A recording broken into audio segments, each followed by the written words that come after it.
എല്ലാവർക്കും എൻ്റെ വിനീത നമസ്കാരം. ഇന്ന് സജ്ജനങ്ങൾക്ക് മുന്നിലേക്ക് ഞാൻ കൊണ്ടുവരുന്നൊരു വിഷയം ശബരിമലയെയും അവിടുത്തെ ദേവതാ സങ്കല്പങ്ങളെയും വളരെ വൃത്തികെട്ട രീതിയിൽ പ്രതിപാദിക്കുന്ന ഒരു വ്യക്തി.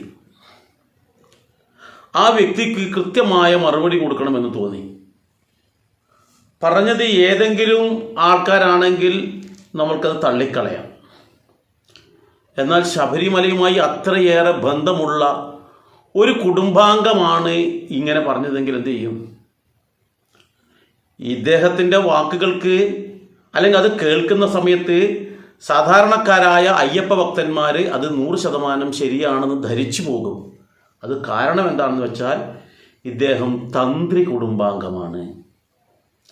ശ്രേഷ്ഠമായിട്ടുള്ള ആ തന്ത്രി കുടുംബത്തിലുള്ള ഒരംഗമാണ് ഇത്തരത്തിൽ നമ്മുടെ സനാതനധർമ്മ വിശ്വാസികൾക്കിടയിൽ ആശയക്കുഴപ്പം ഉണ്ടാക്കാൻ വേണ്ടിയിട്ടുള്ള പൊട്ടത്തെറ്റുകൾ അല്ലെങ്കിൽ ഗംഭീരമായ നുണകൾ പ്രചരിപ്പിക്കുന്നത്. എന്തിനു വേണ്ടിയാണ് എന്നുള്ളതാണ് എൻ്റെ സംശയം. പണത്തിന് വേണ്ടിയാണോ, പദവിക്ക് വേണ്ടിയാണോ, അല്ലെങ്കിൽ മറ്റെന്തെങ്കിലും ഇതിൽ നേട്ടമുണ്ടോ എന്നറിയില്ല. എന്തായാലും അദ്ദേഹം ഇത് പല വേദികളിലും ഈ കാര്യം എടുത്തു പറയുന്നുണ്ട്. അദ്ദേഹം ആദ്യം തന്നെ പറയുന്ന കാര്യം നമ്മൾ കേട്ട് കഴിഞ്ഞാൽ നമുക്ക് മനസ്സിലാക്കാൻ പറ്റും ഇദ്ദേഹം പറയുന്നത് എന്താണ് എന്ന്, ഇയാളുടെ ലക്ഷ്യം എന്താണ് എന്ന്. ശബരിമലയുമായി ബന്ധപ്പെട്ട് അദ്ദേഹം പറയുന്ന ആദ്യത്തെ കാര്യം എന്താണെന്ന് വെച്ചാൽ അത് നമ്മൾ അദ്ദേഹത്തിൻ്റെ നാവിൻ തുമ്പിൽ നിന്ന് തന്നെ കേൾക്കുന്നതാണ് നല്ലത്. അതാ കുറച്ചും കൂടി ഉത്തമം. അദ്ദേഹം ശബരിമലയിലെ അയ്യപ്പനുമായി ബന്ധപ്പെട്ട് വാവര് സ്വാമിയെ കൂട്ടുപിടിച്ചുകൊണ്ട്, അല്ലെങ്കിൽ വാവര് സ്വാമിയെ വെള്ളപൂശി, അല്ലെങ്കിൽ വാവര് എന്ന് പറയുന്ന കഥാപാത്രം, വാവരെന്ന് പറയുന്ന കഥാപാത്രത്തിന് ഇസ്ലാമിക പരിവേഷം ഉണ്ടാക്കി കൊടുക്കാൻ വേണ്ടി വെമ്പൽ കൊള്ളുന്ന ഒരു വ്യക്തിയായിട്ടാണ് ഇവിടെ അദ്ദേഹത്തിൻ്റെ നാവിൻ തുമ്പിൽ നിന്ന് വരുന്ന വാക്കുകൾ കേൾക്കുമ്പോൾ എനിക്ക് തോന്നുന്നത്. ഏതായാലും ആ വാക്കുകൾ നമുക്കൊന്ന് കേൾക്കാം. അദ്ദേഹത്തിൻ്റെ ഏറ്റവും അടുത്ത സുഹൃത്ത് മുസ്ലിമായ വാവരാണ്. വാവറുടെ യഥാർത്ഥ പേര് ബാവർ എന്നാണ്. തകൃതിത്താൻ തോട്ടത്തിൽ പാത്തുമ്മയുടെ മോനെ വാവരെ എന്നാണ് അയ്യപ്പൻ പാട്ടുകളിൽ അദ്ദേഹത്തെക്കുറിച്ച് സൂചിപ്പിക്കുന്നത്. എന്ന് പറഞ്ഞാൽ ഫാത്തിമ ആയിരിക്കണം പാത്തുമ്മ. ഫാത്തിമയുടെ മകനായ ബാവർ, ഇതാണ് യഥാർത്ഥത്തിൽ അയ്യപ്പൻ്റെ സുഹൃത്ത്. ഇതേപോലെ മറ്റൊരു സുഹൃത്താണ് വെളുത്ത. അർത്തുങ്കൽ ക്രിസ്ത്യൻ പള്ളിയിലെ വെളുത്ത അയ്യപ്പൻ്റെ ഏറ്റവും വലിയ ആത്മമിത്രങ്ങളിൽ ഒന്നായിരുന്നു. അങ്ങനെ നമ്മുടെ നാട്ടിൽ മതസൗഹാർദ്ദത്തിൻ്റെ, വ്യത്യസ്ത ജാതികളെ ഒരുമിച്ച് കൊണ്ടുവരുന്നതിൻ്റെ ഒക്കെ വലിയൊരു സിമ്പലായിരുന്നു 1000 വർഷം മുമ്പ് ജനിച്ച മണികണ്ഠൻ. കേട്ടല്ലോ, നമ്മുടെ രാഹുൽ ഈശ്വരൻ പറയുന്നത് എന്താണെന്നറിയോ? അയ്യപ്പൻ്റെ ഏറ്റവും അടുത്ത ഒരു സുഹൃത്താണ് വാപുരൻ, അല്ല വാവർ. വാവർ എന്നാണ് അദ്ദേഹത്തിൻ്റെ ശരിയായ പേര്. എന്നിട്ട് പറയുന്നത് എന്താ? തകൃതിത്താൻ തോട്ടത്തിൽ പാത്തുമ്മയുടെ മോനെ വാവരെ എന്നാണ് വിളിക്കുന്നത് എന്ന്. ഇനി ഈ പറയുന്ന രാഹുൽ ഈശ്വരൻ എന്ന് പറയുന്ന ആ വ്യക്തി, അല്ലെങ്കിൽ അദ്ദേഹമാണല്ലോ വികാരഭരിതനായിട്ട് ഇങ്ങനെ ഓരോ വേദികളിൽ പറയുന്നതാണല്ലോ. ഈ വാവരുടെ ഈ പറയുന്ന തകൃതിത്താൻ തോട്ടത്തിൽ പാത്തുമ്മയുടെ മകനെ വാവരെ എന്ന് അയ്യപ്പൻ പാട്ടുകളിൽ പാടുന്നുവെന്ന് പറഞ്ഞല്ലോ. അത് പൂർണ്ണമായിട്ട് രാഹുൽ കേട്ടിട്ടുണ്ടോ? ആ പാട്ട് ആരാ എഴുതിയതെന്നറിയോ? ഇന്നും അത് പാടി നടക്കുന്നുണ്ട്. ആ പാട്ടിൻ്റെ തൊട്ടടുത്ത വരിയും അതിന് ശേഷമുള്ള വരികൾ എന്താണെന്നറിയോ? ആരോ എവിടെയോ എന്തോ പറയുന്നത് കേട്ടിട്ട് ഏറ്റുപിടിച്ച് പറയല്ലേ രാഹുലേ.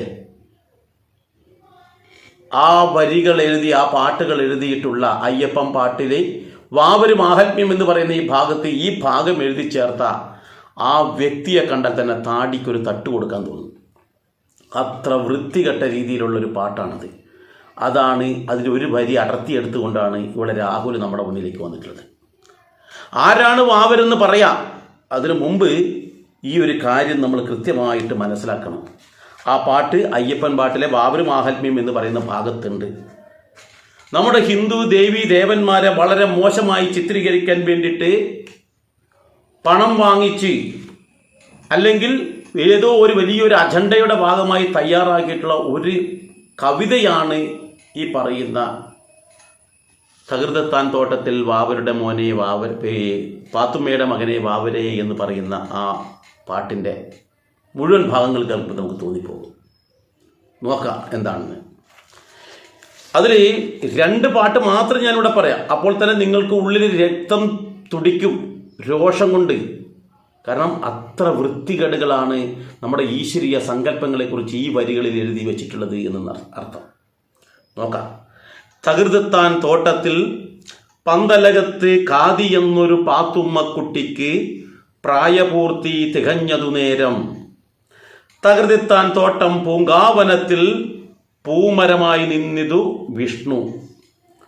പൂമരത്തിൻ്റെ പൂവതു കണ്ടു മോഹമോടങ്ങു പാത്തുമ്മക്കുട്ടി പൂ പറിപ്പാനായി ചെന്നു പിടിച്ചപ്പോൾ ആ പൂമരമാകട്ടെ മേൽപോട്ട് പൊങ്ങി. വീണ്ടും പൂമരത്തിൻ്റെ കൊമ്പ് പിടിച്ചു കൊമ്പതിന്മേൽ പുണർന്നപ്പോൾ ആ നേരം പാത്തുമ്മയ്ക്ക് പള്ളയിരുണ്ടായി വാവരും അങ്ങനെയുണ്ടായതത്രേ. ഈ പാട്ട് നമുക്ക് പാട്ടിൻ്റെ രൂപത്തിൽ നിന്നും അതിൻ്റെ അർത്ഥം ഒന്നും നമുക്ക് നോക്കാം എന്താണ് എന്നുള്ളത്. ഇതിൽ പറയുന്നത് പ്രകാരമാണെങ്കിൽ തകൃതെത്താൻ തോട്ടത്തിൽ എന്ന് പറയുന്ന ഒരു സ്ഥലം, അവിടെ പന്തലകത്ത് എന്ന് പറയുന്ന വീട്ടുപേരുള്ള ഖാദി എന്ന് പറയുന്ന ഒരു പാത്തുമ്മക്കുട്ടി, അവർക്ക് പ്രായം തികഞ്ഞു. ഈ പ്രായം തികഞ്ഞ് സുന്ദരിയായിരിക്കുന്ന അവസരത്തിൽ സാക്ഷാൽ മഹാവിഷ്ണു ഈ പെൺകുട്ടിയെ കണ്ടു എന്നാണ് പറയുന്നത് ഈ കവി. മഹാവിഷ്ണുവിന് ഈ പെൺകുട്ടിയെ കണ്ടപ്പോൾ എന്തെന്നില്ലാത്ത ഒരു മോഹം തോന്നി ഈ പെൺകുട്ടിയോട്. അപ്പോൾ മഹാവിഷ്ണു ഈ പെൺകുട്ടിയെ വശീകരിക്കുന്നതിനായി തൻ്റെ ഇംഗിതത്തിന് കൊണ്ടുവരുന്നതിനായിട്ട് ആ തകൃതെത്താൻ തോട്ടത്തിൽ ഒരു പൂമരമായി നിന്നു എന്നാണ് പറയുന്നത്. നോക്കണം, മഹാവിഷ്ണുവിൻ്റെ ഭാര്യയായി സങ്കല്പിക്കുന്ന മഹാലക്ഷ്മി എന്ന് പറയാൻ തന്നെ കാരണം അതിനോളം സുന്ദരിയായിട്ട് ഈ പ്രപഞ്ചത്തിൽ മറ്റാരുമില്ല എന്ന സങ്കല്പമാണ്. അപ്പോൾ സാക്ഷാൽ ത്രിമൂർത്തികളിൽ പ്രധാനിയായിട്ടുള്ള മഹാവിഷ്ണുവിന് അതീവ സുന്ദരിയായിട്ടുള്ള മഹാലക്ഷ്മിയും ഭാര്യയായിട്ടുണ്ട്. അതോടൊപ്പം തന്നെ ഈ പ്രപഞ്ചത്തിൽ ഹിന്ദു പുരാണങ്ങളിൽ നൂറുകണക്കിന് ആയിരക്കണക്കിന് സുന്ദരിമാരെ കുറിച്ച് വിശേഷിപ്പിക്കുമ്പോൾ ഈ പറയുന്ന തകൃതെത്താൻ തോട്ടത്തിലെ പാത്തു എന്ന് പറയുന്ന ആ ചളുക്കിനെ കണ്ടിട്ട് മഹാവിഷ്ണുവിന് മോഹം തോന്നി എന്ന് പറയാൻ ഉളുപ്പില്ലാത്ത ഏതോ ഹിന്ദു വിരുദ്ധൻ അടിച്ചിറക്കിയിട്ടുള്ള ഒരു പാട്ടിൻ്റെ വരികൾ എടുത്തുകൊണ്ടാണ് രാഹുൽ ഈശ്വർ ഇവിടെ വന്ന് സംസാരിക്കുന്നത് എന്ന് നമ്മൾ ആദ്യം ഓർക്കണം. എന്നിട്ടോ ഈ പെൺകുട്ടിയെ വശീകരിക്കുന്നതിനായി ഒരു പൂമരമായി ആ തോട്ടത്തിൻ്റെ നടുക്ക് നിന്നു. എന്നിട്ട് എന്താ പറയുന്നത്? ആ പൂവ് കണ്ടപ്പോൾ പാത്തുമ്മക്കുട്ടിക്ക് ആ പൂവിനോട് വല്ലാത്തൊരു മോഹം തോന്നി. പൂ പറിപ്പാനായി എന്നിട്ട് ഈ പൂമരത്തിൻ്റെ അടുത്തേക്ക് വന്നപ്പോൾ ആ പൂമരം അല്പം മേൽപോട്ട് പൊങ്ങി എന്നാ പറയുന്നത്. ആ അവസരത്തിൽ പാത്തുമ്മക്കുട്ടി വീണ്ടും പൂ പറിക്കാൻ വേണ്ടി ഒരുമ്പിട്ടു. ആ അവസരത്തിൽ ആ കൊമ്പ് ഒന്ന് താഴ്ന്നു വന്ന് ഈ പാത്തുമ്മയെ ഒന്ന് വാരിപ്പുണർന്നുവെന്നും ആ അവസരത്തിൽ പാത്തുമ്മയ്ക്ക് പള്ളയിരുണ്ടായി. അതാണ് വാവരത്രേ. നോക്കണം, കാരണം ഭൂമിയിൽ അതുവരെ ഒരു സുന്ദരിയോ അല്ലെങ്കിൽ ഒരു പെൺകൊടി പോലും ഇല്ല, ഇതേ ഉള്ളൂ. അപ്പൊ ഇതിനെ കണ്ടപ്പോൾ മഹാവിഷ്ണുവിന് തോന്നിയ പോലും എന്താണ് നോക്കണം, ഇത് പാടി നടക്കുന്നത് ആരാന്ന് നോക്കണം. ആരാ? നമ്മുടെ അയ്യപ്പൻ പാട്ടുകളിൽ നമ്മൾ പാടി നടക്കുന്നു. പല സ്ഥലത്തും ആഴിപൂജ നടക്കുമ്പോൾ ഇത് പാടി നടക്കുന്നു. ഇത് എത്ര കണ്ട് ശരിയാണ്? ഇന്ന് പല സ്ഥലത്തും അത് നിരോധിച്ചിട്ടോ. പല ആൾക്കാരത് അറിഞ്ഞപ്പോൾ അത് നിരോധിച്ച് അത് എടുത്തു കളഞ്ഞു. അയ്യപ്പൻ പാട്ട് എന്ന് പറയുന്നത് ഒരാൾ എഴുതിയതല്ല കേട്ടോ. നിരവധി ആൾക്കാർ നിരവധി കാലഘട്ടങ്ങൾക്ക് ഇടയിലൂടെ പലരും എഴുതിയത് കൂട്ടിച്ചേർത്തിട്ടാണ് ഇന്നീ കാണുന്ന തരത്തിലായിട്ടുള്ളത്. അപ്പോൾ ഏതോ ഒരു വൃത്തികെട്ടവൻ മനഃപൂർവം ഹിന്ദു സനാതന ധർമ്മത്തിലെ ദേവീ ദേവന്മാരെ പരിഹസിക്കുന്നതിനായിട്ട് എഴുതി ചേർത്ത ഒരു ഭാഗം അധിക കാലമൊന്നുമായിട്ടില്ല, ഏതായാലും ഒരു 50 കൊല്ലത്തിന് ഇപ്പുറം വന്നിട്ടുള്ളതാണ് ഈ വൃത്തികേട് എന്ന് നമുക്ക് ഉറപ്പിച്ച് പറയാം. ഇനി മറ്റൊരു പാട്ടിൽ പറയുന്നത് എന്താ കൂടി നോക്കണം കേട്ടോ, അതും കൂടി പറയാം. രാഹുലിന് വേണ്ടിയിട്ട് ഇതെല്ലാം പറയുന്നത്. രാഹുലാണ് തകൃതെത്താൻ തോട്ടത്തിൽ പാത്തുമ്മയുടെ മോനെ വാവരെ എന്ന് പറഞ്ഞിട്ട് നേരത്തെ പറഞ്ഞത്. അപ്പോൾ അത് നമുക്കൊരു മറുപടിയല്ലേ. ഇവിടെ പറയുന്നത് മഹാവിഷ്ണു മായ കൊണ്ട് കാതി എന്നൊരു ഉമ്മയെ പുണർന്നു പോലു. ഇന്നത്തെ കാലത്താണ് എന്താ അവസ്ഥ നോക്കിയട്ടെ. ഇത് ഏകദേശം ഒരു 50 വർഷത്തിനിടയിൽ എഴുതി ചേർത്തതാണ്. മഹാവിഷ്ണു കാതി എന്ന് നേരത്തെ പാത്തുമ്മയെ പുണർന്നു എന്ന് പറഞ്ഞു. കാതി എന്ന് കാരണം വെച്ചാൽ ഒരു പെൺപിടിയനായിട്ടാണ് ഇവിടെ ചിത്രീകരിക്കുന്നത്. എന്നിട്ടോ മഹാവിഷ്ണു തന്നെ കാതിക്കു മാലയിട്ടു, എന്നുവെച്ചാൽ കെട്ടിപ്പിടിച്ചു, അതിനുശേഷം ഒരു മാലയിട്ടു. 3.25 നാഴിക കൊണ്ട് കാതി ഉമ്മക്ക് ഗർഭമുണ്ടായി. കാതി ഉമ്മ എന്ന് തന്നെ കൊടുത്തിരിക്കുന്നു. അപ്പൊ ആ ഉമ്മക്ക് ഗർഭമുണ്ടായി എന്നാ പറയുന്നത്. ദിവ്യഗർഭാണല്ലോ, അപ്പൊ ഉണ്ടാവും. 10 തികഞ്ഞപ്പോൾ കാതി ഉമ്മ ഒരു പെൺകുഞ്ഞിനെ പെറ്റു. ആ കുട്ടിയാണ് പാത്തുമ്മ. നോക്കണം, നേരത്തെ പറഞ്ഞ പാത്തുമ്മ വേറെ, ഈ പാത്തുമ്മ വേറെ. അപ്പോൾ വാവരുടെ ചരിത്രത്തെക്കുറിച്ച് 2 പാട്ടുകൾ, വ്യത്യസ്തമായിട്ടുള്ള പാട്ടുകൾ നമുക്കിവിടെ കാണാൻ പറ്റുന്നു. അത് രണ്ടും ഒരാൾ എഴുതിയതല്ല, ഇതിന് പിന്നിൽ വൻ അജണ്ട തന്നെയുണ്ട് എന്ന് വ്യക്തമായി മനസ്സിലാക്കുന്നതാണ് ഇത് ആരുണ്ടാക്കി എന്നുള്ളതിനെ കുറിച്ച് കൃത്യമായിട്ട് അറിയാം. ഇന്നത്തെ വാവർ കുടുംബത്തിൻ്റെ മുൻഗാമികളായ ആൾക്കാർ തന്ത്രപൂർവ്വം ഉണ്ടാക്കിയ ഒരു കവിതയാണ് 1950 കാലഘട്ടത്തിൽ നിന്ന് ഉറപ്പ്. അതിനുള്ള കാര്യങ്ങൾ ഞാൻ പിന്നീട് പറയാം. അപ്പോൾ പിന്നെ പറയുന്നത് എന്താ? 10 തികഞ്ഞപ്പോൾ കാതിയുമ്മ ഒരു പെൺകുഞ്ഞിനെ പെറ്റു. ആ കുട്ടിയാണ് പാത്തുമ്മ. പാത്തുമ്മയ്ക്ക് യൗവനം വന്നു. പാത്തുമ്മയുടെ സൗന്ദര്യം പരമശിവന് ഹരം പിടിപ്പിച്ചു പോലും. നേരത്തെ മഹാവിഷ്ണുവിനെ പിടിച്ചതാ. നേരത്തെ മഹാവിഷ്ണുവാണ് പാത്തുമ്മയെ കയറി പിടിച്ചതെന്ന് പറഞ്ഞു. ഇപ്പോൾ പറയുന്നു പരമശിവന് ഈ പാത്തുമ്മയുടെ സൗന്ദര്യം വല്ലാതെ ഹരം പിടിപ്പിച്ചു എന്നാ. ഏറ്റവും നല്ല അന്തസ്സോടുകൂടി കുടുംബം പുലർത്തുന്ന ഒരു ദേവനാ ശിവൻ. മക്കളും ഒക്കെയായിട്ട് സന്തോഷപൂർവ്വം പാർവതി ദേവിയുടെ ആ ശിവന് പാത്തുമ്മയുടെ സൗന്ദര്യം കണ്ട് മോഹം പിടിപ്പിക്കാൻ അത്ര കണ്ട് ചളുക്കാണോ എന്ന് എനിക്കറിയില്ല. ഇവിടെ പറഞ്ഞിരിക്കുന്നത് അങ്ങനെയാണ്. ഒരു ദിവസം പരമശിവൻ വൃക്ഷമായി അവതരിച്ചു. ആ വൃക്ഷത്തിന് 4 യോജന നീളമുണ്ട്, 2 യോജന തടിയും, 4 ഭാഗത്തേക്കും 4 കൊമ്പും, 4 കൊമ്പിലും 4 വീതം പുഷ്പവുമുണ്ട്. കന്നിരാശിയിൽ താഴ്ന്ന കൊമ്പിൽ കൈനാറി എന്നൊരു പുഷ്പവും ഉണ്ടായിരുന്നു. ആ പുഷ്പത്തിന്റെ വാസന വന്നപ്പോൾ പാത്തുമ്മ ഉമ്മയോട് ചോദിച്ചു. നോക്കണം എത്ര ഇതായിട്ടാ പറയുന്നതെന്ന്. ഉമ്മയോടെന്താ ചോദിച്ചേ? എന്തേ എൻ്റെ പെറ്റോരുമ്മേ, പുഷ്പം തന്നെ വാസന ഇവിടെ? മായാ പുഷ്പവാസന മകളെ. ഉമ്മക്ക് കാര്യം പെട്ടെന്ന് മനസ്സിലായി, ഇത് മായാവാസനയാണ് എന്ന്. അതുകൊണ്ടൊട്ടും മോഹിക്ക വേണ്ട. ചൊല്ലു ചൊല്ലൻ്റെ പെറ്റോരുമ്മേ, പൂമരം കാണുവാൻ പോകുക വേണം എന്നാണ് പറയുന്നത്. കാതിയുമ്മയ്ക്ക് ദേഷ്യം വന്നു. പോകുക വേണ്ട പാത്തു, നീയും പോകുന്നാകിൽ ഗർഭമുണ്ടാകും എന്ന് പറയുന്നു. അപ്പോൾ അവിടെ പരമശിവനെയാണ് മോശമായി ചിത്രീകരിച്ചിട്ടുള്ളത്. അപ്പം അയ്യപ്പൻ പാട്ടിലേക്ക് വാവര് മാഹാത്മ്യം എന്ന് പറയുന്ന ഭാഗം വായിച്ചും കൊണ്ടാണ് ഇവിടെ ഈ പറയുന്ന രാഹുലീശ്വരൻ എന്ന് പറയുന്ന അസുരൻ ഇവിടെ അവതരിച്ചിട്ടുള്ളത്. അപ്പോൾ ഹിന്ദുക്കളുടെ ഈശ്വരന്മാരെ അവഹേളിക്കുന്ന ഒരു കവിതയാണ് നമ്മൾ പാടി നടക്കുന്നത്. ഇവിടെ പറഞ്ഞെന്താ? അയ്യപ്പനും അല്ലെങ്കിൽ അയ്യപ്പൻ്റെ ഏറ്റവും അടുത്ത സുഹൃത്താണ് ആര്? വാപുരൻ എന്നാണ്. ഇനി നമ്മൾ കേട്ട കഥ എന്താണ് കൂടി നമ്മൾ നോക്കണം. കേട്ട കഥ എന്ന് വെച്ചാൽ ഈ പറയുന്ന കഥ നമ്മൾ അയ്യപ്പൻ പാട്ടിലൂടെ മാത്രം കേട്ടിട്ടുള്ളതാ. ഇത് നമ്മൾ കേട്ടത് ഈ പറയുന്ന വാവര് അറേബ്യയിലുള്ള ഒരു കടൽ കൊള്ളക്കാരൻ. അദ്ദേഹം ആ കപ്പലിലൂടെ യാത്ര ചെയ്ത് ഓരോ നാട്ടുരാജ്യങ്ങളെ ആക്രമിച്ച് കൊള്ള നടത്തുക പതിവായിരുന്നു. അങ്ങനെ ഒരു നാൾ പന്തളത്തിനെയും ആക്രമിക്കാൻ വന്നു. അങ്ങനെ പന്തളത്തിനെ ആക്രമിക്കാൻ വേണ്ടി കടൽ കൊള്ളക്കാരനായിട്ടുള്ള വാവര് വന്നപ്പോൾ അയ്യപ്പൻ തൻ്റെ ആനയുമായിട്ട് ഈ പറയുന്ന കടൽ തീരത്തെത്തി. കടലിൽ നിന്നുകൊണ്ട് വാവരനും കരയിൽ ആനപ്പുറത്ത് നിന്നുകൊണ്ട് അയ്യപ്പനും യുദ്ധം ചെയ്തു. അങ്ങനെ വാവരെ പരാജയപ്പെടുത്തി. വാവര് അയ്യപ്പൻ്റെ ശിഷ്യനായി എന്നാണ് പറയുന്നത്. അതിനുശേഷം ഈ അയ്യപ്പനും വാവരും ഒന്നാന്തരം സുഹൃത്തുക്കളായി എന്നും പറയുന്നു. ഇതാണ് നമ്മൾ കേട്ട കഥ. ഈ കഥയുടെ പിന്നിലുള്ള ഐതിഹ്യം എന്താണ്, അല്ലെങ്കിൽ എങ്ങനെയാണ് ഈ കഥ ഉണ്ടായതെന്ന് നമ്മൾ ആദ്യം മനസ്സിലാക്കണം. ഈ കഥ മനസ്സിലാക്കണമെങ്കിൽ ഈ രാഹുൽ ഈശ്വർ ചരിത്രം പഠിക്കേണ്ട ആളാണ്, നല്ലപോലെ ചരിത്ര ബോധമുള്ള ആളാന്ന് പറഞ്ഞത്. ആദ്യം രാഹുൽ എന്താ വേണ്ടെന്ന് വെച്ചാൽ, ഈ അയ്യപ്പൻ്റെ ചരിത്രം എന്ന് പറയുന്നത് ചരിത്രമാണ്. അപ്പോൾ ആ ചരിത്രം നമ്മൾ ഒന്നാമത് പഠിച്ചിരുന്നെങ്കിൽ ഈ ഒരു സംശയം വരില്ല. ഹിന്ദുക്കൾക്കിടയിൽ ആശയക്കുഴപ്പം ഉണ്ടാക്കാൻ വേണ്ടി നിങ്ങൾ ചെയ്യുന്ന ഓരോ പിന്തിരിപ്പൻ നടപടികളും സസൂക്ഷ്മം നിരീക്ഷിക്കുന്ന നിരവധി ആൾക്കാരുണ്ട്.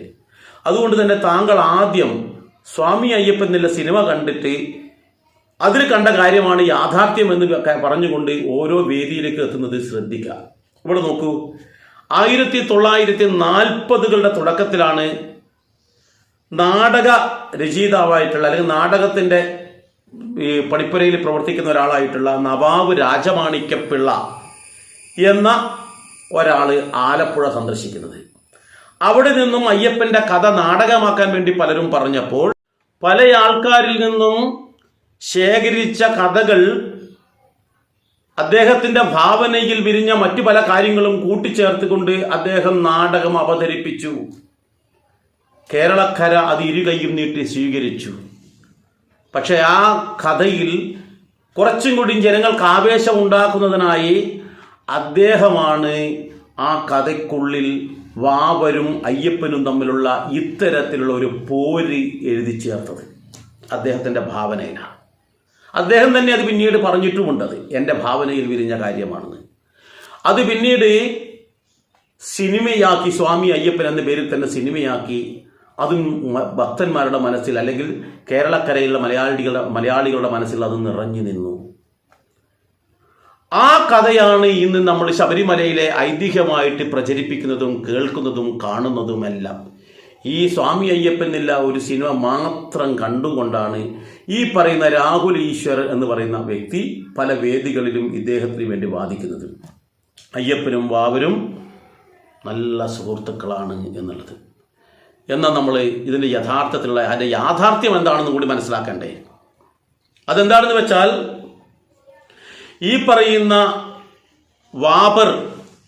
വാവർ എന്നാണ് ഇദ്ദേഹം പറഞ്ഞത്. വാവരല്ല, വാപുരനാണ്.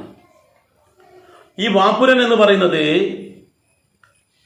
ശ്രീ ധർമ്മശാസ്താവിൻ്റെ ഭൂതഗണങ്ങളിൽപ്പെട്ട ഒരാളാണ്. അപ്പൊ ഈ ധർമ്മശാസ്താവിൻ്റെ ഭൂതഗണങ്ങളിൽപ്പെട്ട വാവരെക്കുറിച്ച് മാത്രമല്ല അവിടെ പറയുന്നത്. ശബരിമലക്ക് പോകുന്ന സമയത്ത് നമ്മൾ കാണുന്നത് എന്താണ്? എരുമേലിയിൽ എത്തിക്കഴിഞ്ഞാൽ അവിടെ വാവരുടെ ഒരു സന്നിധി കാണാം. അവിടുന്ന് സന്നിധാനം വരെ എത്തുന്നതിനിടയിൽ നിരവധി സ്ഥലങ്ങളിൽ നിരവധി ഭൂതഗണങ്ങൾക്ക് സ്ഥാനം നൽകിയിട്ടുണ്ട്. അത് കൃത്യമായിട്ട് പറയുന്നുമുണ്ട്. അതിലൊന്നാണ് വ്യാഘ്രപാദൻ എന്ന് പറയുന്ന ഭൂതഗണം, മറ്റൊന്നാണ് കടൂരവൻ എന്ന് പറയുന്ന ഭൂതഗണം, കടുശബ്ദൻ എന്ന് പറയുന്ന ഭൂതഗണം. ഇത് കൂടാതെ ഗണ്ഡാകർണനുണ്ട്, അസ്ത്രഭൈരവനുണ്ട്. അങ്ങനെ നിരവധി ഭൂതഗണങ്ങളെക്കുറിച്ച് അവിടെ വിവരിക്കുന്നുണ്ട്. അപ്പോൾ ഇതിൽ ഈ എരുമേലിയിലുള്ള ആ വാവരുടെ സ്ഥാനം, അതോടൊപ്പം സന്നിധാനത്തുള്ള വാവരുടെ സ്ഥാനം, ഇതാണ് ഇസ്ലാമിൻ്റെ കയ്യിലെത്തിയിട്ടുള്ളത്. യഥാർത്ഥത്തിൽ ഈ പറയുന്ന വാവര് ഒന്നാം തരം ഹിന്ദു തന്നെയാണ്, ഭൂതഗണങ്ങളാണ്. ആ വാപുരൻ എന്ന് പറയുന്ന ആ വ്യക്തി, ഞാൻ ഈ കാര്യം അന്വേഷിച്ച് ശബരിമലയുടെയും ആചാരങ്ങളും അനുഷ്ഠാനങ്ങളും ചരിത്രവും ഇതിഹാസങ്ങളും എല്ലാം മനസ്സിലാക്കാൻ വേണ്ടി നിരവധി യാത്ര ചെയ്തതിൻ്റെ അടിസ്ഥാനത്തിൽ ഈ പറയുന്ന വാവരുടെ സങ്കേതമെന്ന് തോന്നുന്ന സ്ഥലത്ത് ഞാൻ എത്തിച്ചേരുകയുണ്ടായി.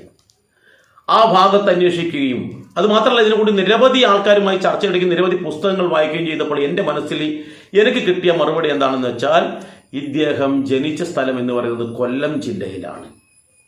കൊല്ലം ജില്ലയിലെ വെളിയം എന്ന് പറയുന്ന സ്ഥലത്തിൽ നിന്നും ഏകദേശം ഒരു 2-3 കിലോമീറ്റർ അകലെയായിട്ട്, 3-4 കിലോമീറ്റർ അകലെയായിട്ട് സ്ഥിതി ചെയ്യുന്ന സ്ഥലമാണ് അവരാം കോയിൽ എന്ന് പറയുന്ന സ്ഥലം.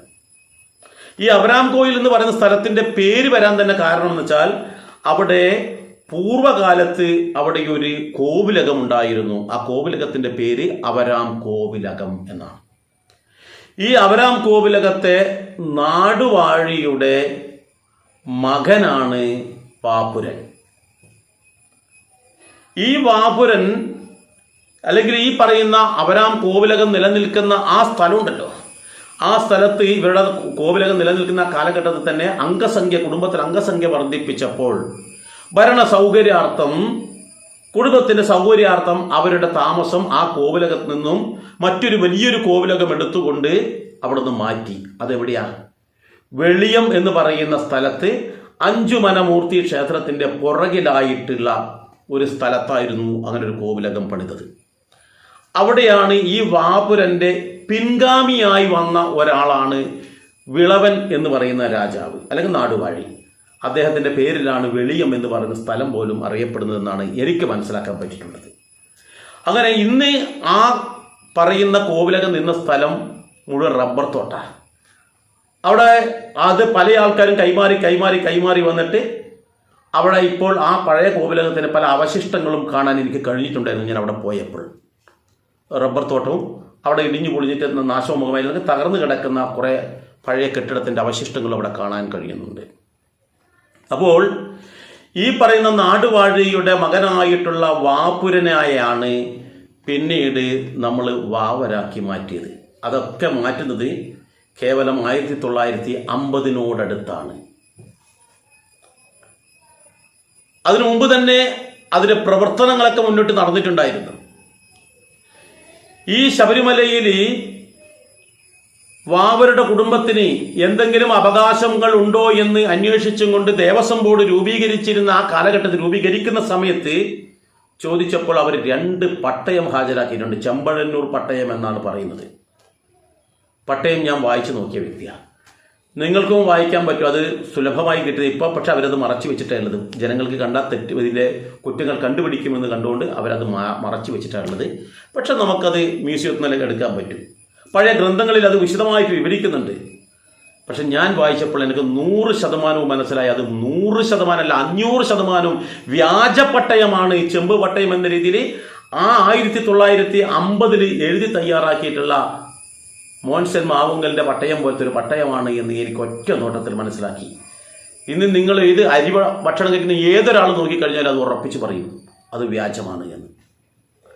യഥാർത്ഥത്തിൽ ശബരിമലയിലെ അയ്യപ്പൻ്റെ സന്തത സഹചാരിയായിട്ടുള്ള ഈ ഭൂതഗണങ്ങളിൽ പ്രധാനിയായിട്ടുള്ള വാപുരൻ എന്ന് പറയുന്ന ആ ഹൈന്ദവ യോദ്ധാവ് പിന്നീട് അദ്ദേഹത്തിൻ്റെ പരമ്പരകൾ കടന്നു പോകുമ്പോൾ ഇപ്പോൾ അയ്യപ്പൻ്റെ പരമ്പരയായിട്ട് നമ്മൾ കണക്കാക്കുന്നത് പന്തളത്തെ രാജകൊട്ടാരത്തിലുള്ള ആൾക്കാരെയാണ്. അതേപോലെ ഇവരുടെ പരമ്പരയിൽപ്പെട്ട ആൾക്കാരെ വാവരെ എന്ന് നമ്മൾ വിളിക്കാറുണ്ട്. അവരാണ് ഈ പറയുന്ന എരുമേലിയിലും അതേപോലെ തന്നെ സന്നിധാനത്തും നമ്മളുടെ മുന്നിൽ വന്നിരുന്ന് നമുക്ക് പ്രസാദമൊക്കെ തരുന്ന ആൾക്കാരായിട്ടിരിക്കുന്നത്. അപ്പോൾ ഇവർ ആ പരമ്പരകൾ കഴിഞ്ഞ് മാറി വരുന്ന ഒരു കാലഘട്ടത്തിൽ അവർ ഇസ്ലാം വൽക്കരിക്കപ്പെട്ടു എന്നുള്ളത് യാഥാർത്ഥ്യമാണ്. അത് എങ്ങനെയാണ് വൽക്കരിക്കപ്പെട്ടത്, അതിന് പിന്നിൽ എന്തൊക്കെയായിരുന്നു സംഭവങ്ങൾ, ആദ്യമായി ആ ഇസ്ലാം വൽക്കരിക്കപ്പെട്ട വ്യക്തി എങ്ങനെയാണ് അത് വൽക്കരിക്കപ്പെട്ടത്, ആരാണ് എന്താണ് എന്നുള്ളതിനെക്കുറിച്ച് വിശദമായിട്ട് ഞാൻ തന്നെ എഴുതിയിട്ടുള്ള ശബരിമല സർവസ്വം എന്ന് പറയുന്ന ഗ്രന്ഥത്തിൽ എഴുതിയിട്ടുണ്ട്. വിശദമായിട്ട് അവരുടെ A to Z കാര്യങ്ങൾ അതിൽ അടങ്ങിയിട്ടുണ്ട്. ഇത് ആ ഒരു കാര്യത്തിന് വേണ്ടി മാത്രമല്ല പുസ്തകം. ശബരിമലയുടെ ആചാരങ്ങളും അനുഷ്ഠാനങ്ങളും അതുപോലെ തന്നെ അവിടെ നടന്നിട്ടുള്ള എല്ലാ സംഭവ വികാസങ്ങളും അവിടുത്തെ ഓരോ ചടങ്ങുകളും അതോടൊപ്പം തന്നെ അയ്യപ്പൻ്റെയും മണികണ്ഠൻ്റെയും ശാസ്താവിൻ്റെയും ഒക്കെ ചരിത്രങ്ങളൊക്കെ ഉള്ള ഒരു ബൃഹത്തായിട്ടൊരു ഗ്രന്ഥമാണ് ശബരിമല സർവസ്വം. ഈ ഗ്രന്ഥം വെച്ചുകൊണ്ട് തന്നെയാണ് ഞാൻ കേരളത്തിന് വെളിയിലും ഒക്കെ ആയിട്ട് അയ്യപ്പ മഹാസത്രം നടത്തുന്നത്. ഒരഭിമാനം വെച്ചാൽ ഇങ്ങനെ ഒരു വിഷയം വെച്ചുകൊണ്ട് അത് വേദാന്തവും ഉൾപ്പെടുത്തിക്കൊണ്ട് അയ്യപ്പ മഹാസത്രം നടത്തുന്ന കേരളത്തിലെ ഒരേ ഒരാളാണെന്ന് വിധത്തിൽ എനിക്ക് അതിൽ അഭിമാനവും ഉണ്ട് എന്നർത്ഥം. അവിടെ കേട്ടെ. അപ്പോൾ ഈ വാവര് ഇപ്പം ഇവർ പറയുന്ന തരത്തിൽ അല്ലെങ്കിൽ നമ്മുടെ രാഹുൽ പറയുന്ന തരത്തിൽ ഇസ്ലാം തന്നെയാണെന്നിരിക്കട്ടെ. ഞാൻ രാഹുലിനോട് ഒരു സംശയം, ഒരു ചോദ്യം. രാഹുലെ, നിങ്ങൾ പറഞ്ഞു അയ്യപ്പൻ്റെ സുഹൃത്താണ് ഇസ്ലാമായിട്ടുള്ള വാവര്, യഥാർത്ഥ പേര് വാവര് എന്നാണ് എന്ന് പറഞ്ഞു. അങ്ങനെ ഇസ്ലാമായിട്ടുള്ള ഒരു ദിവ്യനായിട്ടുള്ള ഒരു വാവരാണ് എന്നിരിക്കട്ടെ, അത് ഇസ്ലാം ആണെന്നിരിക്കട്ടെ. അയാൾ ദിവ്യനാണെങ്കിൽ സാധാരണഗതിയിൽ നമുക്കറിയാം, നമുക്ക് ആരോടെങ്കിലും ഒരു സ്നേഹമോ ബഹുമാനമോ ആദരവോ ഉണ്ടെങ്കിൽ നമ്മുടെ മക്കൾക്ക് അവരുടെ പേരിടും. മുഹമ്മദിയ മതത്തിൽ എന്ന് വെച്ചാൽ ഇസ്ലാം മതത്തിൽ അല്ലെങ്കിൽ ലോകത്ത് തന്നെ ഏറ്റവും കൂടുതൽ ഒരു കുട്ടിക്ക് പേരിടുന്നുണ്ടെങ്കിൽ അതിലേറ്റവും കൂടുതൽ പേരുള്ളത് മുഹമ്മദ് എന്നായിരിക്കും. എന്ന് വെച്ചാൽ മുഹമ്മദ് നബിയോട് ഇസ്ലാമിൻ്റെ അന്ത്യപ്രവാചകനായിട്ടുള്ള മുഹമ്മദ് നബിയോടുള്ള ആരാധനയോടുകൂടി അവരുടെ മക്കൾക്ക് അവർ മുഹമ്മദ് എന്ന് പേരിടാറുണ്ട്. മുഹമ്മദ് ഇബ്രാഹിം എന്ന്, മുഹമ്മദ് അഷറഫ് എന്ന്, മുഹമ്മദ് അസ്ലാം എന്ന് അങ്ങനെ മുഹമ്മദ് ചേർത്തിട്ടായിരിക്കും അവരുടെ ബഹുഭൂരിപക്ഷം പേരുകൾ ഇട്ടിരുന്നത്. കാരണം അത് അദ്ദേഹത്തിനുള്ള ആരാധന കൊണ്ട്. അങ്ങനെയാണെങ്കിൽ ഈ വാവര് എന്ന് പറയുന്ന കക്ഷി, നിങ്ങൾ പറയുന്ന വാവര്, ഞങ്ങൾ പറയുന്ന വാപ്പുരൻ എന്ന് പറയുന്ന കക്ഷി ഇസ്ലാം ആണെന്നിരിക്കട്ടെ. അങ്ങനെയാണെങ്കിൽ എന്തുകൊണ്ടാണ് ഈ കേരളക്കരയിൽ ഒരാൾക്ക് പോലും ഇത്രയും കാലത്തിനിടയിൽ വാവർ എന്ന് നിങ്ങൾ പേരിടാത്തത്? രാഹുൽ ചിന്തിക്കണം, എന്തുകൊണ്ടാണ് ഇസ്ലാമുകൾക്കിടയിൽ ഇങ്ങനെ ഒരു പേരില്ലാത്തത്? അവർക്ക് കൃത്യമായിട്ടറിയാം അത് ഹിന്ദുവാണ് എന്ന്. ഇനി അതും അവിടെ നിൽക്കട്ടെ, ഈ വാവരുടെ കാര്യങ്ങളൊക്കെ ചെയ്യുന്നത് ഓരോ വാവർ കാലാകാലങ്ങളിൽ മാറി വരുന്ന വാവരുടെ കുടുംബമുണ്ടല്ലോ, അവിടെ വാവരുടെ പള്ളിയിൽ പൂജ ചെയ്യുന്ന ആൾക്കാർ, അവരുടെ കുടുംബത്തിൽ ഒരാൾക്ക് പോലും എന്തുകൊണ്ടാണ് ഈ പറയുന്ന വാവരെന്ന് പേരിടാത്തത്? അപ്പോൾ നമുക്കറിയാം, അവർക്കും അറിയാം അത് ഹിന്ദു തന്നെയാണ് എന്ന്. എന്നാൽ നിങ്ങൾ തിരിച്ച് നമ്മളോട് ചോദിക്കും, രാഹുലിനെ പോലെ ആൾക്കാർ അങ്ങ് നിർബന്ധമായി തിരിച്ചു ചോദിക്കും, അങ്ങനെയാണെങ്കിൽ ഇവിടെ വാപ്പുരനാണ് അവിടെ എങ്കിൽ നിങ്ങളുടെ ആരാധനമൂർത്തിയല്ലേ, എന്നിട്ട് എന്തേ ഒരു ഹിന്ദുവിന് പോലും നിങ്ങൾ വാപ്പുരൻ എന്ന് പേരിടാത്തതെന്ന് ചോദിക്കും. ആ ചോദ്യം ചോദിക്കുമെന്നുള്ളത് കൊണ്ട് തന്നെ ഞാൻ തിരിച്ചങ്ങോട്ട് പറയട്ടെ, ഹിന്ദുക്കൾക്കൊരു പ്രത്യേകതയുണ്ട്. അവർ ഈശ്വരന്മാരുടെ പേരുകളാണ് മക്കൾക്കിടുക. ഒരു ഭൂതഗണത്തിന്റെ പേരും മക്കൾക്കിടാറില്ല. അങ്ങനെയാണെങ്കിൽ അസ്ത്രഭൈരവൻ എന്ന് പേരിടണ്ടേ? ഇട്ടിട്ടില്ല. ഗണ്ഡാകർണൻ എന്ന് പേരിടലില്ലേ? ഇടലില്ല. കടൂരവനും കടുശബ്ദനും കൂപനേത്രനും കൂപകർണനും ഒക്കെ ഭൂതഗണങ്ങളാണ്. അവരുടെ ഒന്നും പേരുകൾ നമ്മുടെ ഹിന്ദുക്കൾക്ക് ഇടാറില്ല. പകരം നാരായണനെന്നും പരമശിവനെന്നും അങ്ങനെ ഈശ്വരന്മാരുടെ പേരുകൾ, ദൈവികമായ പേരുകളാണ് അവർ വിശ്വാസികളായ ആൾക്കാർ തൻ്റെ മക്കൾക്ക് ഇട്ടിരുന്നത് എന്നുള്ളതാണ് നമ്മൾ മനസ്സിലാക്കേണ്ടത്. ഇനി മറ്റൊരു കാര്യം കൂടി ചോദിക്കട്ടെ, അവിടെ ഇസ്ലാം ആണ് തന്നെ ഇരിക്കട്ടെ. അങ്ങനെയാണെങ്കിൽ ഈ പറയുന്ന രാഹുൽ പറയേണ്ട മറ്റൊരു കാര്യം എന്താ വെച്ചാൽ, ഇസ്ലാമിന് ഹറാമായിട്ടുള്ള ഭസ്മം എങ്ങനെയാണ് അവിടെ വരുന്ന ഭക്തന്മാർക്ക് കൊടുക്കാൻ വേണ്ടി ഇവിടുത്തെ പൂജാരിമാർ തയ്യാറാകുന്നത്, അല്ലെങ്കിൽ ഉസ്താദുമാർ തയ്യാറാവുന്നത്?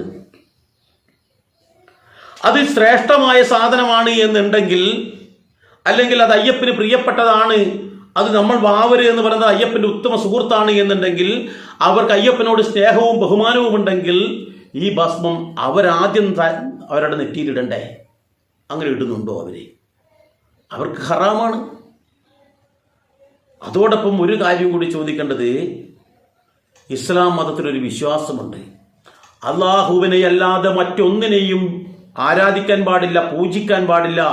അങ്ങനെ ചെയ്താൽ അത് ഷിർക്കാണ് എന്നാണ് പറയുക. അങ്ങനെയാണെങ്കിൽ ആ പള്ളിയിൽ തന്നെ എഴുതി വെച്ചിരിക്കുന്നു അള്ളാഹു അല്ലാതെ മറ്റാരുമില്ല എന്ന് എഴുതി വെച്ചപ്പോൾ സ്വാമിയല്ലാതെ ഒരു ശരണവുമില്ല എന്ന് പറഞ്ഞു വരുന്ന അയ്യപ്പ ഭക്തന്മാരെ വരവേൽക്കാൻ വേണ്ടി ഇവർ തയ്യാറാകുന്നു, അവർക്ക് സ്വീകരണം കൊടുക്കാൻ തയ്യാറാകുന്നു. അപ്പോൾ സ്വാമിയല്ലാതെ മറ്റൊരു ശരണവുമില്ല എന്ന് പറഞ്ഞു വരുന്ന ആളെ സ്വീകരിക്കുന്നത് പോലും ഇവർക്ക് ഹറാമാണ്, ഷിർക്കാണ് എന്നുള്ളത് കൊണ്ട് അവർ ഇസ്ലാമിക വിരുദ്ധ പ്രവർത്തനമല്ലേ അവർ ചെയ്യുന്നത് എന്ന് കൂടി ഞാൻ ചോദിക്കുന്നു.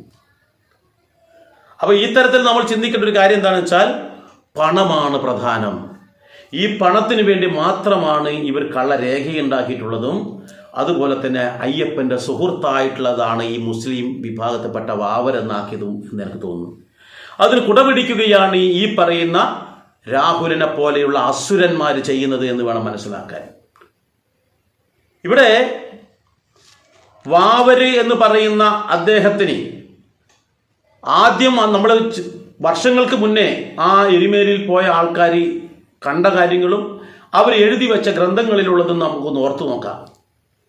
ധനുമാസത്തിൽ കൊടിയേറി ഉത്സവം നടക്കുന്ന ഒരു ആരാധനാലയമായിരുന്നു ഈ വാവരുടെ സന്നിധി എന്നാണ് പഴയകാല പുസ്തകങ്ങളിലുള്ളത്. തെളിവ് എൻ്റെ അടുത്തുണ്ട്, ഇല്ലാതെ ഞാൻ ഇങ്ങനെ തുറന്നു പറയില്ല.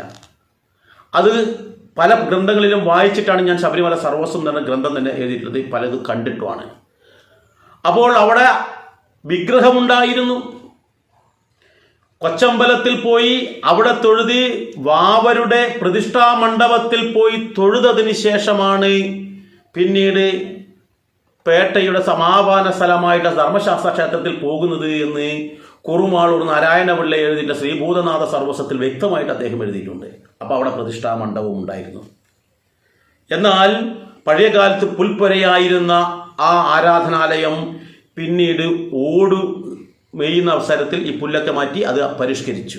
അപ്പോഴും അവിടെ ഈ പറയുന്ന വിഗ്രഹമുണ്ടായിരുന്നു.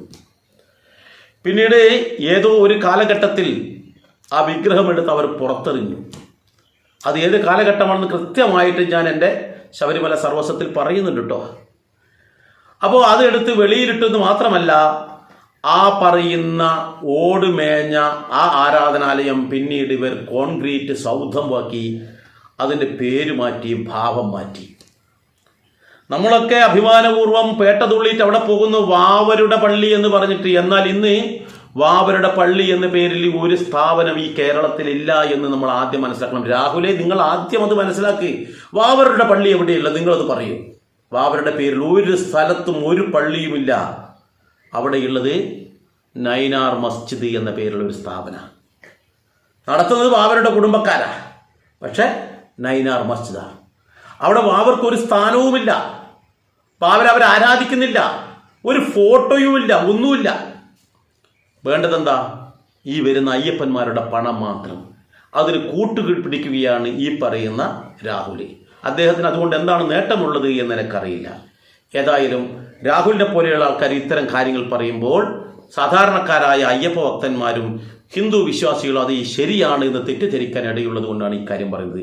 ഇത് മാത്രമല്ല, അദ്ദേഹം പിന്നെയും പല കാര്യങ്ങളും എടുത്തു പറയുന്നുണ്ട്. നമുക്ക് അതും കൂടി കേൾക്കാം. അപ്പോൾ അയ്യപ്പൻ എന്ന വ്യക്തി, അല്ലെങ്കിൽ മണികണ്ഠൻ എന്ന വ്യക്തി, ഈശ്വരതുല്യനായ അവതാരപുരുഷനായ വ്യക്തി ഏകദേശം 950 വർഷങ്ങൾക്ക് മുമ്പ് നമ്മുടെ പന്തളത്ത് ജനിച്ചതാണ്. അദ്ദേഹത്തിൻ്റെ അച്ഛൻ്റെ പേര് ജയന്തൻ, അമ്മയുടെ പേര് മായ. ഇതേപോലെ മറ്റൊരു സുഹൃത്താണ് വെളുത്ത, അർത്തുങ്കൽ ക്രിസ്ത്യൻ പള്ളിയിലെ വെളുത്ത അയ്യപ്പൻ്റെ ഏറ്റവും വലിയ ആത്മമിത്രങ്ങളിൽ ഒന്നായിരുന്നു. കേട്ടല്ലോ, രാഹുൽ പറയുന്നത് കേട്ടല്ലോ. മറ്റൊരു സുഹൃത്തുണ്ട്, അർത്തുങ്കൽ ക്രിസ്ത്യൻ പള്ളിയിലെ വെളുത്ത, ഏറ്റവും വലിയ ആത്മസുഹൃത്താണെന്ന് പറയുന്ന അയ്യപ്പൻ്റെ. ഞാൻ ചിന്തിക്കുന്നത് എന്താണെന്നറിയോ, ഇയാൾക്ക് മാനസിക രോഗമാണോ എന്നാണ്. നമ്മളത് ചിന്തിക്കണം. എന്താണെന്ന് വെച്ചാൽ, ഈ പറയുന്ന അർത്തുങ്കൽ പള്ളി എന്ന് പറഞ്ഞല്ലോ, അവിടെയുള്ളത് വെളുത്തച്ഛനാണ്. വെളുത്തച്ഛൻ്റെ പേരിലാണ് ആ പള്ളിയുള്ളത്. ആരാണ് വെളുത്തച്ഛൻ? ആ വെളുത്തച്ഛൻ്റെ കാലഘട്ടം ഏതാണ്? ഇതാണ് നമ്മൾ ആദ്യം ചിന്തിക്കേണ്ടത്. രാഹുൽ ഈശ്വർ ആദ്യം പറഞ്ഞത് എന്താ അറിയോ? 950 വർഷം മുമ്പ് പന്തളത്ത് ജനിച്ച ആളാണെന്ന് രാഹുൽ ആദ്യം പറഞ്ഞിട്ടുണ്ട്. ഞാൻ നേരത്തെ പറഞ്ഞു, നിങ്ങളത് അടിവരയിട്ട് കേൾക്കണമെന്ന്. മറ്റൊരു സ്ഥലത്ത് ഈ പ്രഭാഷണത്തിൻ്റെ ഏറ്റവും അവസാനം പറയുന്നത് വെച്ചാൽ 1000 വർഷത്തിലേറെ പഴക്കമുണ്ട്, 1000 വർഷം മുമ്പ് ജനിച്ച ആളാണ് അയ്യപ്പൻ എന്ന് പറയുന്നുണ്ട്. 50 വർഷത്തിൻ്റെ വ്യത്യാസമുള്ള അത് കാര്യ ഗൗരവത്തിലെടുക്കേണ്ട. എന്തായാലും 950 വർഷം മുൻപ് ജനിച്ചു എന്ന് പറയപ്പെടുന്ന അയ്യപ്പൻ രാഹുലിൻ്റെ ഭാഷയിലാണ് വെളുത്തച്ഛനുമായിട്ട് ആത്മസുഹൃത്താണെന്നാണ് പറഞ്ഞത്. ഇനി ഇവിടെ നോക്കാം എന്താണത്. ഈ വെളുത്തച്ഛൻ എന്ന് പറയുന്ന ആ പള്ളിയിലുള്ള ഫാദർ, അപ്പോൾ ഇദ്ദേഹത്തിൻ്റെ പേര് ജക്കാമോ ഫെലീഷ്യ എന്നാണ്. വെളുത്തച്ഛൻ്റെ യഥാർത്ഥത്തിലെ പേര് ജക്കാമോ ഫെലീഷ്യ എന്നാണ്. ഇദ്ദേഹം വെള്ളക്കാരനായതുകൊണ്ടാണ് അദ്ദേഹത്തിന് വെളുത്തച്ഛൻ എന്ന് വിളിക്കുന്നത്. ശരീരം മുഴുവൻ വെളുത്തിട്ട് മുടിയും ശരീരവും ഒക്കെ വെള്ള നിറ, അതുകൊണ്ട് എല്ലാവരും വെളുത്തച്ഛൻ എന്ന് വിളിച്ചു എന്ന് മാത്രം. അപ്പോൾ അദ്ദേഹം ഈ അർത്തുങ്കൽ പള്ളിയിൽ പാതിരിയായിട്ട് വരുന്നതിന് മുമ്പുള്ള കാര്യം നമ്മൾ ആദ്യം അറിയണം. പാതിരിയായിട്ട് വരണമെങ്കിൽ അവിടെ ഒരു പള്ളി വേണ്ടേ? അപ്പോൾ പള്ളിയല്ല, ആദ്യം ഇവിടെ ഒരു ക്രിസ്ത്യൻ ഒരു എന്തെങ്കിലും ചെറിയൊരു സൂചന തുടങ്ങുന്നത്, ഒരു ചെറിയൊരു പള്ളി തുടങ്ങുന്നത് 1581 ഞാൻ പറയുന്നല്ല, അർത്തുങ്കൽ പള്ളിയിൽ ഇതിൻ്റെ രേഖയുണ്ട്, ആർക്ക് വേണമെങ്കിലും പോയി നോക്കാം. 1581 അന്ന് ഈ പള്ളി എടുക്കുമ്പോൾ വിശുദ്ധ ആന്ത്രിയോസിൻ്റെ നാമത്തിലാണ് ഈ പള്ളി സ്ഥാപിച്ചത്. ഈ വിശുദ്ധൻ്റെ നേതൃത്വത്തിൽ തന്നെ, അല്ലെങ്കിൽ അതിൻ്റെ പേരിൽ തന്നെ ഇവിടെ മിഷൻ പ്രവർത്തനവും ആരംഭിച്ചു എന്ന് അവിടെ കാണാൻ കഴിയും. ഒരു പള്ളിയല്ല, അവിടെ പിന്നെ ഇടവകയാകുമ്പോഴാണ് അവിടെ സ്ഥിരമായിട്ട് കുർബാനയും മറ്റു കാര്യങ്ങളൊക്കെ വരിക. അപ്പോൾ ഇത് പിന്നീട് ഇടവകയാകുന്നത് പിന്നീടും വർഷങ്ങൾ കുറേ കഴിഞ്ഞാണ്. ഈ അവസരത്തിൽ ആദ്യത്തെ ഫാദറായിട്ട് അവിടെ വരുന്നത് 1581 തുടങ്ങിയിട്ടേ ഉള്ളൂ. അവിടെ അത്തരം പ്രാർത്ഥനയോ കാര്യങ്ങളൊന്നുമില്ല. അവിടെ ചെറിയൊരിത് ചിലപ്പോൾ മാസത്തിലോ എങ്ങനെയായിട്ട് വരുന്നതേ ഉള്ളൂ. പിന്നീട് യൂറോപ്യനിൽ നിന്ന് വന്നിട്ടുള്ള ഗാസ്പർ പയസ് എന്ന ഒരു മിഷണറി പ്രവർത്തകനാണ് ഇവിടുത്തെ ആദ്യത്തെ ഫാദറായി ചുമതലയേറ്റത്. കൃത്യമായിട്ട് അവിടുത്തെ രേഖയിലുണ്ട്. എന്ന് വെച്ചാൽ 1581 പള്ളിൻ്റെ ഇതിൻ്റെ രൂപീകരിച്ചതെങ്കിലും പിന്നീടും എത്രയോ വർഷങ്ങൾ കഴിഞ്ഞാണ് ഇത് ഇടവകയാകുന്നത്. അവിടെ ആദ്യത്തെ ഫാദറായിട്ട് ഗാസ്പർ പയസ് എന്ന് പറയുന്ന ആൾ അവിടത്തേക്ക് വരുന്നത്. അദ്ദേഹത്തിൻ്റെ കാലഘട്ടം, കാരണം അദ്ദേഹത്തിൻ്റെ കാലഘട്ടം പറഞ്ഞാൽ അന്ന് അദ്ദേഹം വന്നു കഴിഞ്ഞാൽ അദ്ദേഹം മരിക്കുന്നത് വരെ അവിടെ ഫാദറാണ്. എന്ന് വെച്ചാൽ ഏകദേശം ചുരുങ്ങിയത് ഒരു 30 വർഷമെങ്കിലും അദ്ദേഹം അതവിടെ ഫാദറായിട്ടുണ്ടാവും. അപ്പോൾ 1600-1650 കാലഘട്ടമാകുമ്പോഴാണ് നമ്മുടെ ഈ വെള്ളക്കാരനായിട്ടുള്ള ജക്കോമ ഫെലീഷ എന്ന് പറയുന്ന ആൾ അവിടെ വന്നിട്ടുള്ളത്. അപ്പോൾ അദ്ദേഹത്തിൻ്റെ കാലഘട്ടം നോക്കണം, 1633 ഇദ്ദേഹം മരണമടയുന്നത്. ജക്കോമ ഫെലീഷ 1633. ഇത് അദ്ദേഹത്തിൻ്റെ ശവകുടീരം അവിടെയുണ്ട്, അതിൻ്റെ പുറത്ത് എഴുതി വെച്ചിട്ടുണ്ട്. ഈ ചരിത്രമായിട്ട് നിലനിൽക്കുമ്പോൾ തന്നെ ഇന്നത്തേക്ക് 393 വർഷമേ ആയിട്ടുള്ളൂ ഈ വെളുത്തച്ഛൻ എന്ന് പറയുന്ന കഥാപാത്രമുണ്ടായിട്ട്. അല്ലെങ്കിൽ അപ്പോൾ ഈ 390 വർഷം മാത്രം പഴക്കമുള്ള ഇദ്ദേഹവും രാഹുലിൻ്റെ ഭാഷയെ പറഞ്ഞാൽ 950 വർഷം മുൻപ് ജനിച്ച അയ്യപ്പനും എങ്ങനെയാണ് ആത്മസുഹൃത്തായി മാറിയത്? രാഹുലാണ് ഉത്തരം പറയേണ്ടത്.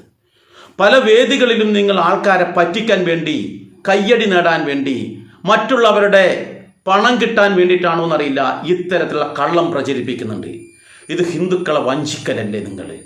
നിങ്ങൾ പറയുന്നത് വേദവാക്യമായി എടുക്കുന്ന നിരവധി ആൾക്കാരുണ്ട്. തന്ത്രി കുടുംബത്തിലുള്ള ഒരാൾ പറയുന്നത് ശരിയായിരിക്കും എന്ന് വിശ്വസിക്കുന്ന നിരവധി ആൾക്കാരുണ്ട്. അപ്പോൾ അവരെ നിങ്ങൾ വഞ്ചിക്കുകയല്ലേ ചെയ്യുന്നത് എന്നുള്ളതാണ് ഞങ്ങൾക്ക് ചോദിക്കാനുള്ളത്. മറ്റൊരു കാര്യം കൂടി ഇദ്ദേഹം പറയുന്നുണ്ട്, നമുക്ക് അതും കൂടി കേൾക്കാൻ അന്നേരം കൃത്യമായിട്ട് മനസ്സിലാവും. ഇദ്ദേഹത്തിനെ പോലത്തെ നീചസന്തതികളെ നമ്മൾ തിരിച്ചറിയണം. ഹിന്ദുവിൻ്റെ വക്താവ് എന്ന രീതിയിലാണ് ഇദ്ദേഹം പല സ്ഥലങ്ങളിൽ സംസാരിക്കുന്നത്. ഈ ഒരു കാര്യത്തിൽ അദ്ദേഹം മാപ്പ് പറയുകയാണ് വേണ്ടത്. പല വേദിയിലും ഇദ്ദേഹം സംസാരിക്കുന്നുണ്ട്. അപ്പോൾ അദ്ദേഹം പറയുന്ന വാക്യം കൂടി നമ്മൾ കേൾക്കൂ, എന്താണെന്ന് മനസ്സിലാക്കാം. ആ അയ്യപ്പനെ കുറിച്ച് നമ്മൾ ചരിത്രത്തിൽ പഠിക്കാറില്ല എന്നുള്ളതാണ് പ്രശ്നം. ഈ ചരിത്രബോധമില്ലായ്മയാണ് ഇന്ത്യയുടെ ഏറ്റവും വലിയ പ്രശ്നം. കേട്ടല്ലോ, ചരിത്രബോധമില്ലാത്തതാണ്. അയ്യപ്പനെ കുറിച്ചുള്ള ചരിത്രബോധമില്ലാത്തത് കൊണ്ടാണ് നമുക്ക് ഏറ്റവും വലിയ പ്രശ്നം എന്നാണ് പറയുന്നത്. ചരിത്രബോധമുള്ള ഒരുവൻ്റെ ജൽപ്പനങ്ങളാണ് നമ്മൾ കേട്ടത്. എന്താണ്? കേവലം 390 മാത്രം വർഷം പഴക്കമുള്ള വെളുത്തച്ഛനും അതുപോലെ തന്നെ അയ്യപ്പനുമായിട്ട് പുലബന്ധം പോലുമില്ലാത്ത വാവർ എന്ന് പറയുന്ന ഇസ്ലാമും അയ്യപ്പൻ്റെ സന്തത സഹചാരിയാണ് എന്നുള്ളത്. ഇവിടെ നമ്മൾ മനസ്സിലാക്കേണ്ടത്, ഈ പറയുന്ന രാഹുൽ പറഞ്ഞ ഒരു കാര്യം കൂടിയുണ്ട്. അതെന്താണെന്ന് കൃത്യമായി കേട്ടുകൊണ്ടല്ലോ നിങ്ങൾ. എന്താ പറഞ്ഞിരിക്കുന്നത്? അയ്യപ്പൻ്റെ കാലഘട്ടം എന്ന് പറയുന്നത്, അല്ലെങ്കിൽ മണികണ്ഠൻ്റെ കാലഘട്ടം എന്ന് ഇദ്ദേഹം പറയുന്നത് 950 വർഷം അല്ലെങ്കിൽ 1000-ലേറെ വർഷം എന്ന രീതിയിലാണ് അദ്ദേഹം പറഞ്ഞിട്ടുള്ളത്. കൃത്യമായി കേട്ടല്ലോ. അപ്പോൾ 1000-ലേറെ വർഷം അല്ലെങ്കിൽ 950-ലേറെ വർഷം പഴക്കമുണ്ട് അയ്യപ്പനെങ്കിൽ കേവലം 390 വർഷം മാത്രം പഴക്കമാണ് വെളുത്തക്ക് ഉള്ളത് എന്ന് കൃത്യമായിട്ട് ഞാൻ ചരിത്ര രേഖകൾ വെച്ച് പറഞ്ഞു. അപ്പോൾ ഇവിടെ ചരിത്രബോധം ആർക്കാണുള്ളത്? ചരിത്രബോധമുള്ളവരാരാണെന്ന് ഇപ്പം മനസ്സിലായല്ലോ. കൃത്യമായിട്ട് ചരിത്രബോധം ഇവനുണ്ട് എന്ന് തെറ്റിദ്ധരിച്ചിട്ടാണ് പലരും ഇദ്ദേഹത്തിനെ ചാനൽ ചർച്ചയ്ക്ക് വിളിക്കുന്നത്. നമുക്കറിയാം, ശബരിമലയിൽ യുവതീ പ്രവേശനത്തിന് വേണ്ടി സുപ്രീം കോടതി വിധി വന്നപ്പോൾ അതിനെതിരെ ശക്തമായി പ്രതികരിച്ചുകൊണ്ട് മുന്നോട്ട് വന്നൊരു വ്യക്തിത്വമാണ് രാഹുൽ ഈശ്വർ. ആ പേരിന് കണക്കായിട്ടുള്ള പ്രവർത്തനം, വളരെ നല്ല രീതിയിലുള്ള പ്രവർത്തനം കാഴ്ചവെച്ചു, എല്ലാവർക്കും മതിപ്പുണ്ടാകുന്നത്. പിന്നീട് ഇദ്ദേഹത്തിനെ പലരും ഈ അയ്യപ്പനുമായി ബന്ധപ്പെട്ട് ശബരിമലയുമായി ബന്ധപ്പെട്ടിട്ടുള്ള ചർച്ചകളിൽ ഇദ്ദേഹത്തിനെ കൊണ്ടുപോയി ഇരുത്തി തുടങ്ങി. പലരും ക്ഷണിച്ചു ചാനൽ ചർച്ചകൾ. ഇദ്ദേഹത്തിനെ വിളിച്ച് ഇദ്ദേഹത്തിൻ്റെ ഭാര്യയെയും വിളിച്ചിട്ടുണ്ട്. അവിടെ നിന്നും പിന്നീട് ഇദ്ദേഹത്തിൻ്റെ പ്രവർത്തനം തന്നെ മാറ്റിമറിക്കുന്നത് ഒരു സംഭവം ഉണ്ടായിട്ടുണ്ട്. എത്ര പേര് കണ്ടോന്നറിയില്ല, പത്രമാധ്യമങ്ങളിൽ കണ്ടതാ. രാഹുൽ ഒരു സ്ഥലത്ത് ഒരു പ്രോഗ്രാമിൽ പങ്കെടുക്കാൻ വേണ്ടി പോയി. രാത്രിയാണെന്ന് തോന്നുന്നു. അദ്ദേഹത്തിൻ്റെ നിർത്തിയിട്ട കാറ് ആരോ അടിച്ച് തകർത്തു. ആ കാറ് തകർത്തതിന് ശേഷം മുതൽ രാഹുൽ നേരെ തിരിഞ്ഞു. പിന്നെ അദ്ദേഹം ശബരിമലയെക്കുറിച്ചൊന്നും സംസാരിക്കാൻ നിൽക്കാറില്ല. പക്ഷേ പറയുന്നതെല്ലാം ഹിന്ദുത്വത്തിനെതിരെയായിട്ടുള്ള സംഭാഷണങ്ങളാണ്. ഇന്ന് ചാനൽ ചർച്ചകളിൽ പോലും വന്നിട്ട് ഹിന്ദുവിനെതിരെയും ഹിന്ദുത്വത്തിനെതിരെയും വാദോരാതെ സംസാരിക്കുകയാണ് ഇദ്ദേഹം ചെയ്യുന്നത്. എന്താണ് ഇതിൻ്റെ പിന്നിലുള്ള തേജോവികാരം എന്ന് എനിക്കറിയില്ല. ചരിത്രബോധമുള്ള ഒരാളാണ്, ഒരു ഹിന്ദുവിൻ്റെ പ്രതിനിധി എന്ന രീതിയിലൊക്കെയാണ് പലരും ഇദ്ദേഹത്തിനെ കൊണ്ടുവന്നിട്ട് വേദിയിലിരുത്തുന്നത്. നമ്മൾ മനസ്സിലാക്കേണ്ടത് ഇദ്ദേഹം എന്തോ ഒരു നേട്ടത്തിന് വേണ്ടിയിട്ട്, കാര്യസാധ്യത്തിന് വേണ്ടിയിട്ടാണ് ഇന്ന് അദ്ദേഹത്തിൻ്റെ എല്ലാ പ്രവർത്തനങ്ങളും എന്ന് തോന്നിപ്പോകുന്നു. ആരെ പ്രീണിപ്പിക്കാനാണ് ഈ കാര്യങ്ങളൊക്കെ ചെയ്യുന്നത്? രാഹുലിനെ സംബന്ധിച്ചിടത്തോളം ഞാൻ മനസ്സിലാക്കിയ കാര്യം, അദ്ദേഹം ഇന്നേ വരെ പരമ്പരാഗത പാതയിലൂടെ ശബരിമലക്ക് പോലും പോയിട്ടില്ല. പരമ്പരാഗത പാതയിലൂടെ പോവുകയാണെങ്കിൽ എരുമേലിയിലെത്തി അവിടെ പേട്ട തുള്ളി യഥാർത്ഥ ഒരു ഭക്തൻ എന്ന രീതിയിൽ അദ്ദേഹം പോയിട്ടില്ല എന്നായിരുന്നു ഉറപ്പ്.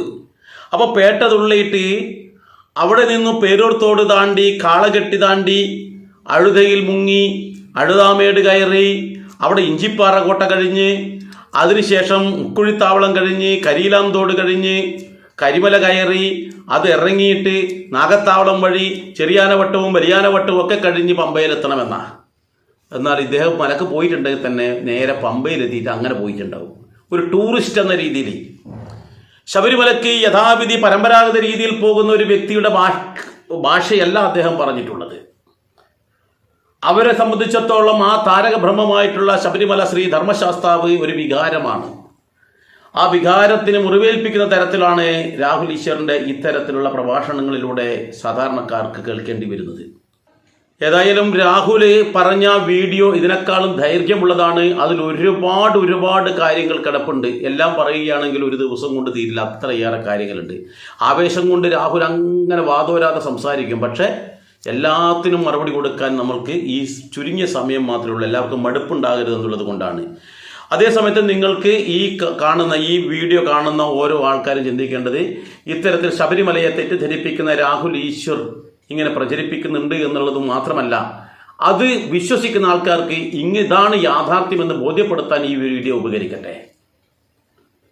അതുകൊണ്ട് തന്നെ രാഹുൽ ഈശ്വറിന്റെ ഈ വീഡിയോ നിരവധി ആൾക്കാർ കണ്ടിട്ടുണ്ടാവും. മാത്രമല്ല അദ്ദേഹം ഒരുപാട് വേദികളിൽ ഇത്തരം കാര്യങ്ങൾ പ്രസംഗിച്ചിട്ടുണ്ട് എന്നുള്ളത് യാഥാർത്ഥ്യമാണ്. അപ്പോൾ നമ്മൾ ഈ ഒരു വീഡിയോ നിങ്ങൾക്ക് തൃപ്തികരമാണെങ്കിൽ നിങ്ങൾ എന്ത് ചെയ്യാം? പരമാവധി ആൾക്കാരിലേക്ക് അയച്ചു കൊടുക്കുക.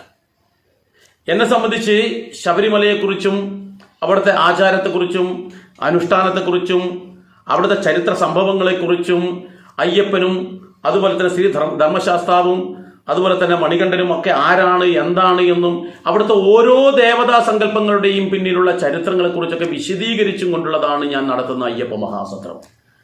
അത് കേരളത്തിൽ നടത്തിയിട്ടുണ്ട്. കേരളത്തിന് വെളിയിലും നിരവധി കേന്ദ്രങ്ങളിൽ, ബോംബെയിൽ അടക്കം നമ്മളത് പല വേദികളിൽ ചെയ്തിട്ടുണ്ട്. നിരവധി സ്ഥലങ്ങളിൽ നിന്ന് ആൾക്കാർ വിളിച്ചിട്ട് ബുക്ക് ചെയ്യുന്നുമുണ്ട്. ഞാൻ പറഞ്ഞു വരുന്നത് എന്താണെന്ന് വെച്ചാൽ, ശബരിമലയുടെ മഹത്വം നമുക്ക് കൃത്യമായിട്ട് മനസ്സിലാക്കണം. അവിടുത്തെ ആചാരങ്ങളും അനുഷ്ഠാനങ്ങളും കൃത്യമായി നമ്മൾ മനസ്സിലാക്കണം.